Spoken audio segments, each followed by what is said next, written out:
বিস্ফোরণে রুশ পারমাণবিক প্রতিরক্ষা বাহিনীর প্রধান নিহত। মস্কোতে এক বিস্ফোরণে নিহত হয়েছেন রুশ সেনাবাহিনীর নিউক্লিয়ার বায়োলজিক্যাল কেমিক্যাল প্রতিরক্ষা বাহিনী এনবিসি প্রধান জেনারেল ইগোর কিলিরভ। মঙ্গলবার এক প্রতিবেদনে কাতার ভিত্তিক সংবাদ মাধ্যম আল জাজিরা এ তথ্য জানায়।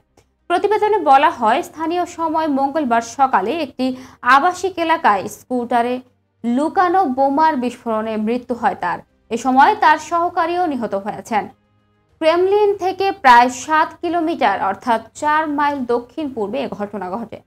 রাশিয়ান টেলিগ্রাম চ্যানেলে পোস্ট করা এক ছবিতে ধ্বংসস্তূপে পরিণত হওয়া একটি ভবনের ভাঙা প্রবেশপথ এবং তুষারে পড়ে থাকা দুটি রক্তাক্ত লাশ দেখা গেছে। গতকাল নিষিদ্ধ কেমিক্যাল অস্ত্র ব্যবহার করার জন্য কিলিরভকে অভিযুক্ত করে ইউক্রেন, তবে রাশিয়া এই অভিযোগ অস্বীকার করে।